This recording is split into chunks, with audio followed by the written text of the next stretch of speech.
Okay, parents, we are getting ready to start in the next 30 seconds to the next minute or so. If you have any questions about this module as we go, or questions that you would like answered about understanding MAP, please put them in the comments. We'll be answering these questions all night long. We will answer the questions tonight until 9 o'clock and then also continue with them tomorrow. In the comment, please let us know who you are, what grade your child, and what class your child is in the comments. And like I said, we're going to be starting in the next 30 seconds.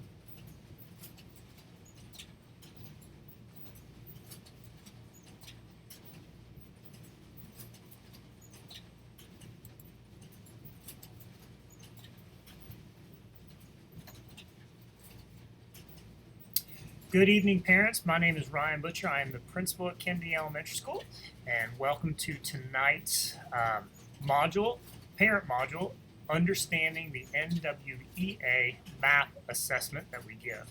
This will be a first in a series of modules that we will do to help parents with those parenting questions. How do I parent an elementary school child?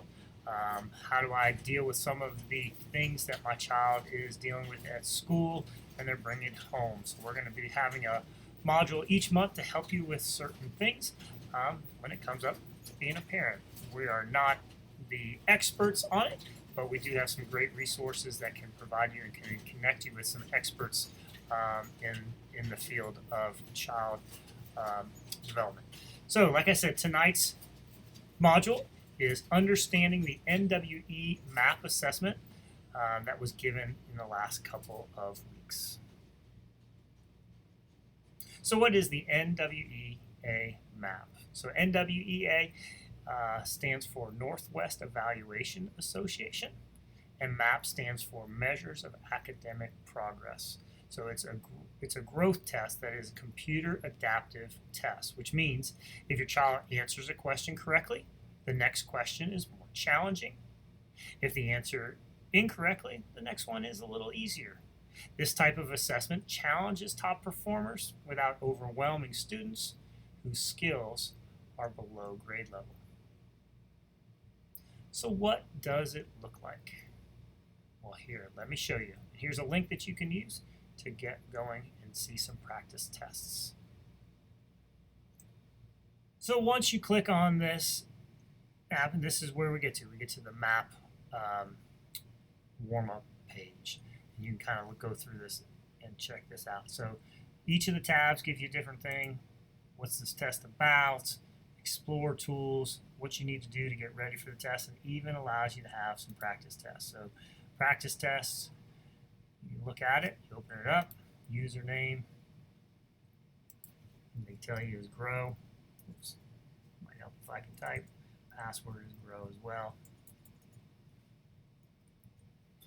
And this will give you an example of what some of the questions will look like. You set the grade, the third, reading, in English, and reading. You can have it read to you or not. In first and second grade, or first grade, it is read to them. In third grade, second through third grade, it's not read to them unless they have an IEP. You can kind of see, here's an example of the passage that they have to read.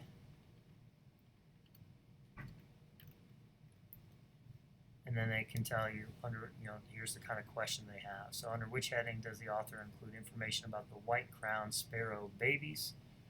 So you can see where they live, what they eat, how they raise their young, what their song sounds like. You can see what a sample question looks like. So put it on there, click it. The thing is, when you're practicing, it does not tell you if you got them right or tell you got them wrong, but you just gotta go. So the Earth has here's another one. Here, Earth has 5 oceans. They are part of one large ocean, and water covers most of the planet. The oceans are very salty.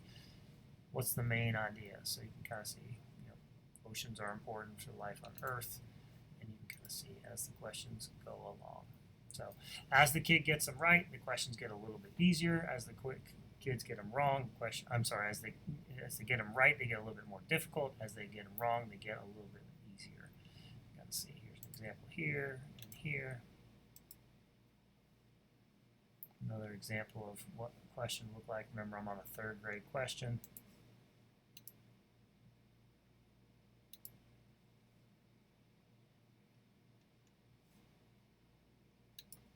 And so you can kind of see what they look like. So, and then we're going to exit the test. That gives you this little sample of what they look like.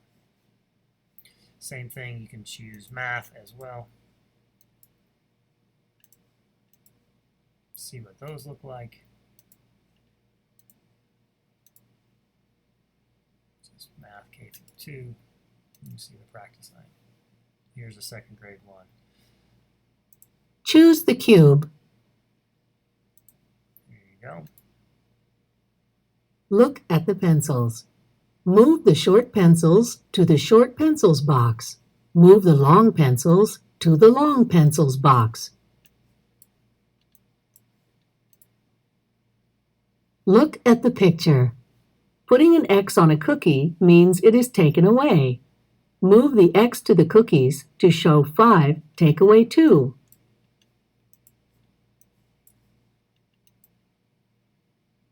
Listen to the word problem.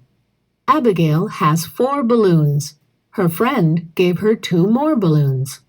Move the balloons to show how many Abigail has altogether.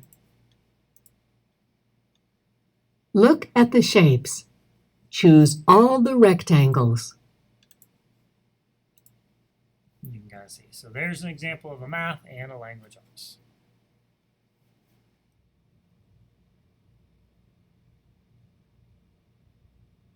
Now that we've looked and seen what it kind of looks like, how is the NWEA MAP scored? So the math growth assessment uses a RIT scale to accurately measure what students know, regardless of their grade level. It also measures growth over time, which we think is the key, allowing you to track your child's progress throughout the school year, along with across multiple school years. Once your child completes a MAP growth test, they receive a RIT score. So what is a RIT score?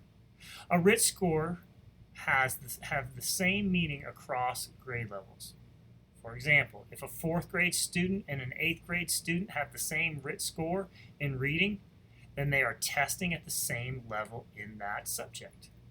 This stable scale allows teachers to accurately measure each student's academic growth throughout the school year, as well as over time. You can use your child's RIT score to help them meet their goals. For example, students can enter their RIT score into a College Explorer tool to see which colleges and universities they're on track to enter. You can also check out online resources that use RIT scores to provide students with book recommendations, as well as web-based exercises such as youthreadingpath.com or thekhanacademy.org. So, you've received 2 reports. You've received the family report, which is the one we're going to go over now. So the family report looks similar to this. You have a graph on the left. You have some statements on the right. The graph on the left is average achievement. The graph on the right is growth.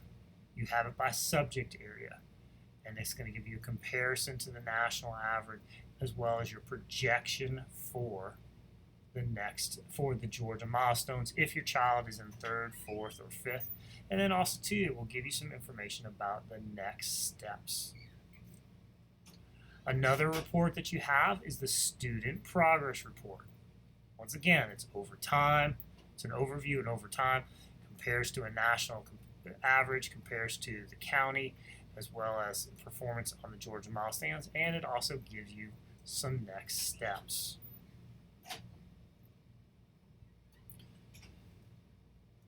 So what does your score mean? So your RIT score can be correlated to being on, below, or above grade levels in certain areas. And if you can see on this presentation, whatever the score is, you can see whether it's below grade level, on grade level, or above grade level. The green is in the fall, the blue is in the winter, and the orange is in the spring. So whatever score you got, you look at it, okay, like a child that got a, go back to the one before, a child who got a score of a 196, a 196 in math, and they are in 5th grade. You look at 196, and fifth grade for the fall, 196 puts them below grade level as they start, because they would need a score of a 200 to a 216 to be on grade level at that point.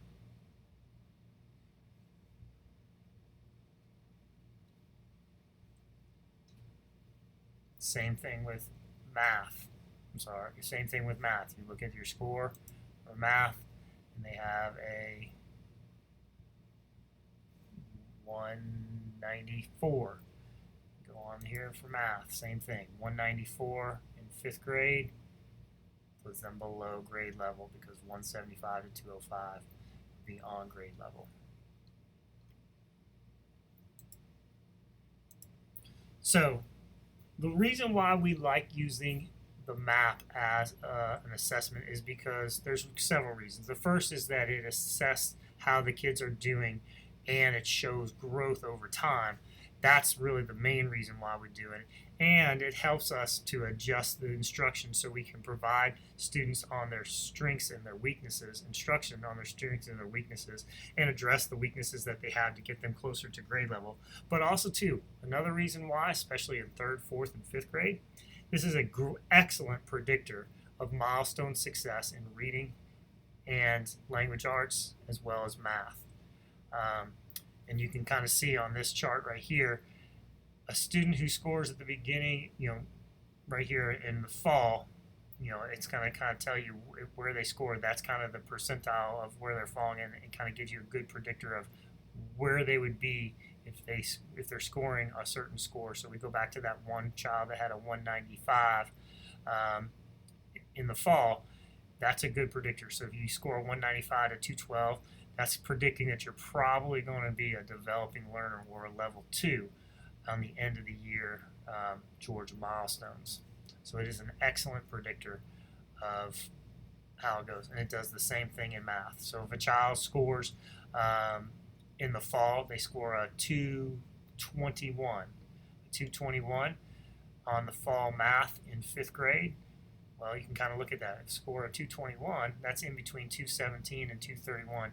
So that's really a great predictor that they're going to probably be proficient if they continue to work. They're probably going to be proficient by the end of the year. On the family report as well, on the student progress report as well, it also gives you a Lexile level on there, a Lexile level on the reading right here in the gray. That Lexile level is also what we use to predict that we need for cutoff for retaking milestones. So they give you a predicted Lexile level at the end of the year. 3rd grade uses a 520. They have to have a 520 Lexile level on the milestone. If you got below a 520, then you have to take the retest. Basically, to be considered on grade level for 3rd grade, you have to have a 670. For 4th grade, 740. You should be on grade level, would be an 840, and then 830 would be for 5th grade. We'd have to take a retest, and we're looking for 920 at the end of the year to be on grade level. So you can kind of go back to the family report, the student progress report, and you can kind of see in that gray, it gives you a predicted Lexile range, and that kind of tells you, is my child on track to pass the milestone in there. Also, too, on your family report, in your student progress report, on the bottom, they give you, for each domain, they give you either low, average, high average. And so what does that mean when you look at it? If it's low and in red, that means your child is in the 21st percentile. What that means is, if there's 100 equal students, so if your child's in 3rd grade, if there's 100 3rd graders taking the test, that means that you're in the 21st percentile. That means that your child scored higher than 21 of the students. If you're in the high, that means you scored 80th percentile. That means that you scored better than 80 people of the test. So that's what it looks like with that. So what is the Lexile? So Lexile score, the 25th to 75th percentile rankings at each grade level. So they do give you a Lexile score for first, second, and third grade. And so you can kind of see. So a first grade one, if you're in the 25th percentile, end of the year you're at 120, the beginning level. 50th percentile at 100. 75th percentile will be at 295. And you can kind of see. So a Lexile score of a 770 in 5th grade would put you in the 25th percentile. The 830 would be in the 50th percentile.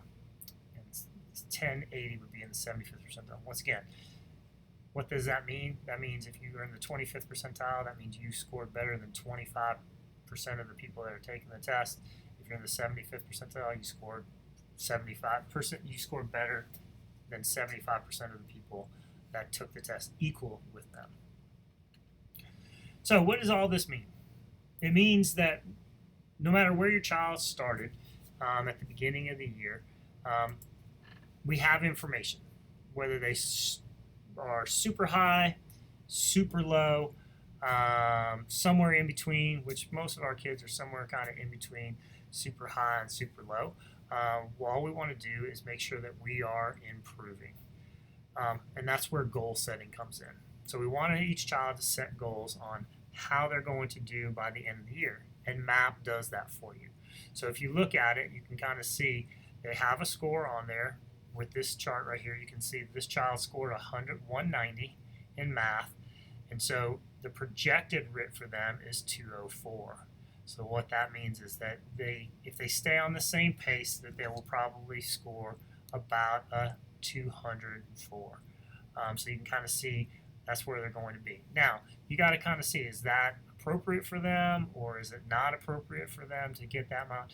You can only get, depending on your grade level, really only average somewhere between 8 and 20 points, and 20 being really, really high.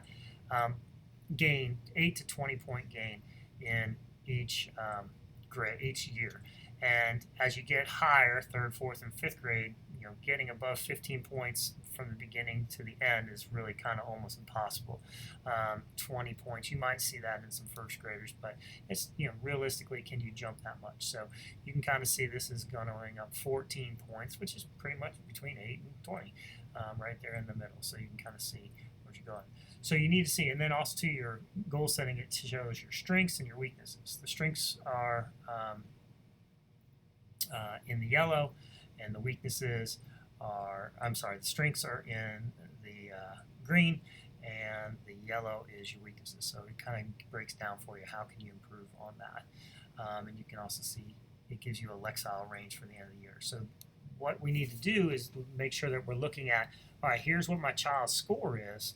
This is what they're saying I should do. Well, what does that mean? Does that mean, what do I need to do in order to reach that goal? And really what we want our kids to do is not just reach the goal, but possibly beat it by at least 1 point. So that's what we're trying. But how do we do it? You can't do that just by saying, okay, I'm just going to beat it. You got to have a plan in place. So if I know that my weakness is geometry, you know what? Then we need to find out with the teacher, what do I need to do? We have Exact Path. Is a program, and that will set it. This Exact Path will set up based off of your areas that you need help on. It should instruct them on there. So making sure that they get on Exact Path at least 20 minutes per subject per week for a total of an hour outside of school. That's excellent, and make sure that they're actually doing it, and that will help them improve those areas. So here's an example of some questions that a child would be asked. So if a child is scoring a below 161, this is what they can do. They can do 6 plus 2 or 6 plus 2 equals and find the correct answer. And as you get higher and higher, you can kind of see the question gets a little bit more difficult and has a little bit higher expectation for them to read. So that's what you can see for math. For reading, same thing. You can kind of see the differences in the questions as well as they start becoming a little bit more rigorous. So you can kind of see what we're getting as we go through that. So this presentation is going to be available for you again a little bit later, and you can kind of see it available with the links as well. So we'll put that on there as well, so you can make it go through there as well. So resources to help. There are practice map tests, and that link will take you there. We do not use Study Island, but this year we are using ExactPath. Every kid is got an ExactPath, access to ExactPath. ExactPath is going to be your best support for you at home. The biggest thing is we need to make sure that the kids are doing the lessons, not just playing the games.